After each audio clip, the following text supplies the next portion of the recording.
Student, एक बार फिर से आपका स्वागत है हमारे YouTube प्लेटफॉर्म पे और मेरा नाम है अंकित तिवारी। मेरे प्यारे बच्चों, आज बातचीत करने वाले हम लोग किसके बारे में? लाइफ प्रोसेस के बारे में। देखिए, फंडा ये है कि लाइफ प्रोसेस होता क्या है। तो हमने कहा कि वो प्रोसेस जिसको एक लिविंग ऑर्गेनिज्म परफॉर्म करता है, क्या करने के लिए? जिंदा रहने के लिए। उसे हम क्या कहते हैं? लाइफ प्रोसेस कहते हैं। तो उसको हमने डिफाइन किया, बोर्ड पे आप देख सकते हैं। The activity performed by living organism to be live is known as what? Life process। वो एक्टिविटी क्या क्या हो सकती हैं? तो पहली एक्टिविटी न्यूट्रिशन, दूसरी एक्टिविटी रेस्पिरेशन, तीसरी एक्टिविटी ट्रांसपोर्टेशन और चौथी एक्टिविटी एक्सक्रीशन है। ठीक है। अगर आपसे कोई पूछता है कि what is the nutrition, so very easy way to understand here. बहुत आसान सा तरीका है न्यूट्रिशन के बारे में समझने का कि it is the process in which organism taking food for the production of energy and maintaining the metabolic activities of their body. मैंने सिर्फ ये नहीं कहा कि भोजन यानी कि फूड हम इसलिए लेते हैं ताकि एनर्जी दे, क्योंकि हमारे भोजन में बहुत सारे ऐसे कंसिक्वेंट हैं जो हमें एनर्जी नहीं देते। कौन कौन से कंसिक्वेंट हैं? तो carbohydrate, protein, fats, vitamin, mineral, water and roughage. Carbohydrate, protein और फैट हमको एनर्जी देते हैं, लेकिन विटामिन, मिनरल, वाटर और रफेज क्या है? हमें एनर्जी नहीं देते हैं। वो हमारे शरीर में क्या करते हैं? शरीर में हो रहे केमिकल रिएक्शन को बैलेंस करने में सहायक होते हैं। कुछ उसी तरह से जैसे आपने बाइक देखा है, तो आप बाइक में जनरली एनर्जी के लिए उसमें रोज फ्यूल डालते हैं, यानी कि पेट्रोल डालते हैं। लेकिन जब बात आती है किसकी? गाड़ी की सर्विसिंग की, तो क्या करते हैं? उसमें मोबिल डाला जाता है, उसको धुला जाता है, उसमें ग्रीस लगाया जाता है। इवन ग्रीस से एनर्जी नहीं मिलेगी, मोबिल से एनर्जी नहीं मिलती है, उसका साफ सफाई करना, उससे एनर्जी तो नहीं मिलती है, बट वो भी जरूरी है, अन्यथा बाइक खराब हो जाएगी। एकदम ऐसा ही एज सच हमारे बॉडी में भी क्या होता है? चीजें परफॉर्म होती हैं जी। हमारे बॉडी में भी जो केमिकल रिएक्शन होते हैं वो इसलिए होते हैं ताकि जो है हमारे शरीर में जो प्रोसेस है वो मेंटेन रहे, हमारे बॉडी के जो ऑर्गन है वो खराब ना हो। तो हमने जो भोजन लिया उसमें दो स्टेप बताया, क्या? कार्बोहाइड्रेट, प्रोटीन और फैट, जो हमें एनर्जी का सोर्स के रूप में यूज होगा, जबकि विटामिन, मिनरल, वाटर और रफेज जैसे गाड़ी के इंजन को अच्छे से चलने के लिए मोबिल की जरूरत पड़ती है, वैसे हमारे बॉडी के ऑर्गन को प्रॉपरली काम करने के लिए विटामिन, मिनरल, वाटर और रफेज की जरूरत पड़ती है। कहानी क्लियर है? हमने कहा हमारे बॉडी में चार ऐसे प्रोसेस हैं जिसको हम परफॉर्म करते हैं आसानी से जिंदा रहने के लिए। उसका नाम है, पहले का नाम है न्यूट्रिशन, दूसरे का नाम क्या है बेटा? रेस्पिरेशन। जानते हैं रेस्पिरेशन क्या होता है? मैंने कहा process of producing energy by using food, producing energy by using food, either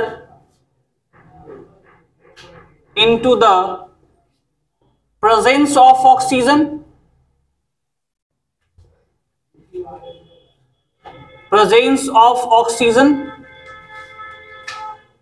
or in absence of oxygen।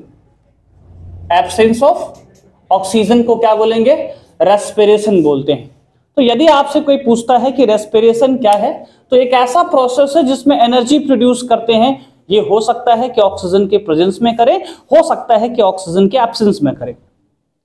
मसला यह है कि अगर मैं बात फूड की करता हूं, तो फूड अलग अलग लिविंग ऑर्गेनिज्म के लिए अलग अलग हो सकता है। गाय के लिए भूसा हो सकता है, इंसान के लिए दाल, चावल, रोटी, सब्जी, पनीर, हांडी, पनीर कढ़ाई, पनीर बटर मसाला, ऐसे भोजन हो सकते हैं। तो एक ही लिविंग ऑर्गेनिज्म यानी अलग अलग लिविंग ऑर्गेनिज्म का फूड अलग अलग हो सकता है।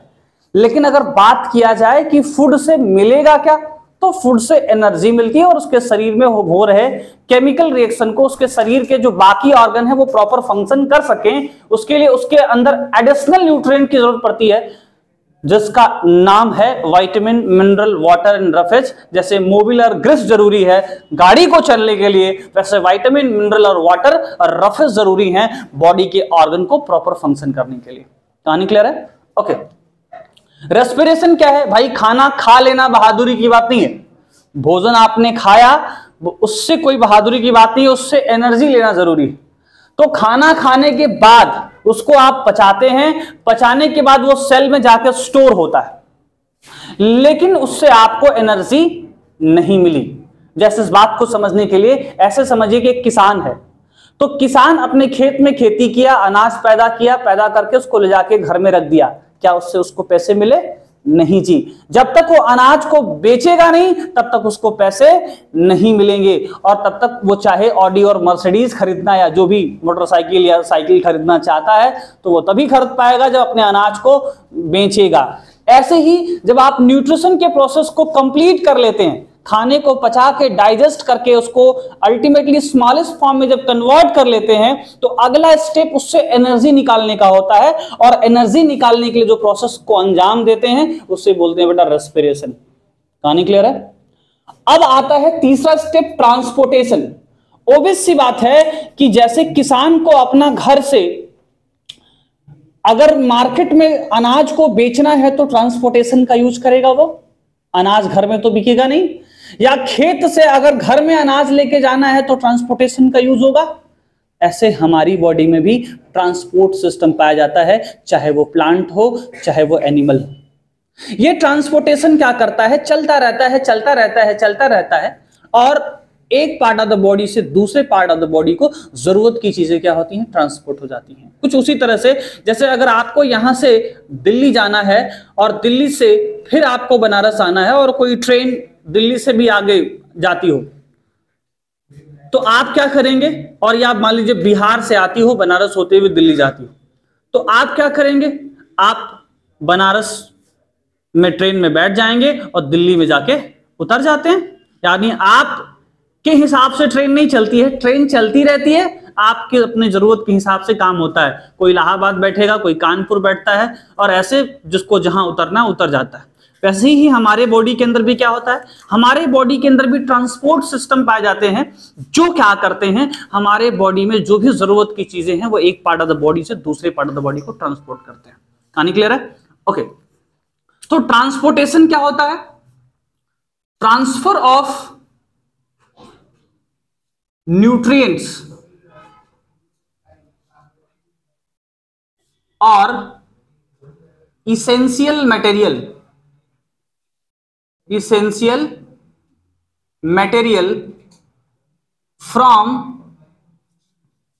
one part of the body to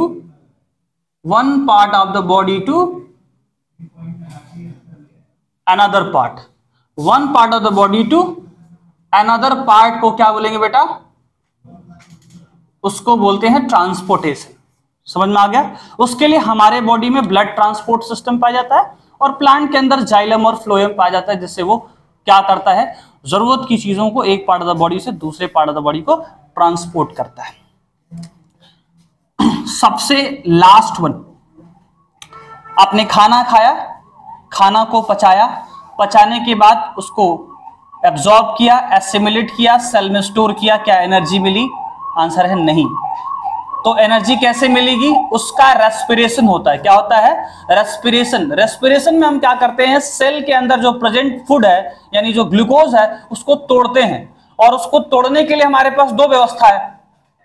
oxygen के प्रेजेंस में भी तोड़ सकते हैं और ऑक्सीजन के एब्सेंस में भी। प्रेजेंस में तोड़ेंगे तो लार्ज अमाउंट ऑफ एनर्जी निकलेगी, तो जो हायर एनिमल है वो ऑक्सीजन के प्रेजेंस में तोड़ना चाहते हैं, क्योंकि उनका शरीर बहुत बड़ी है, ज्यादा एनर्जी की जरूरत है। ठीक है, तो एनर्जी का प्रोड्यूस कर लिए, उस प्रोसेस को बोलेंगे रेस्पिरेशन। भाई साहब, कोई भी चीज अगर एक पार्ट ऑफ द बॉडी से दूसरे पार्ट ऑफ द बॉडी को ट्रांसपोर्ट कराना होगा तो उसके लिए किसकी जरूरत पड़ेगी? ट्रांसपोर्टेशन की। ऑब्वियस सी बात है कि भाई हमने जो खाना खाया है वो खाना ब्लड के थ्रू ही सेल को जाएगा, सेल में एनर्जी प्रोड्यूस होती है। तो खाना हमने अपने डाइजेस्टिव सिस्टम से खाया, लेकिन उसको ले जाना है सेल में, तो सेल में ले जाने का काम कौन करेगा? ट्रांसपोर्ट सिस्टम करेगा। इसलिए ट्रांसपोर्टेशन भी लाइफ प्रोसेस के लिए इंपॉर्टेंट है। अब आता है, जैसे आप अपने घरों में देखे होंगे कि आप अपने घरों में जब सब्जी लेके जाते हैं तो ऑब्वियस सी बात है, सब्जी का छिलके से क्या करते हैं? खाना बनाते हैं और सब्जी फेंक देते हैं? नहीं भैया, उल्टा होता है। सब्जी के छिलके को घर में रखते हैं फ्रिज में, ऐसा भी नहीं करते, सब्जी के छिलकों को फेंक देते हैं बाहर।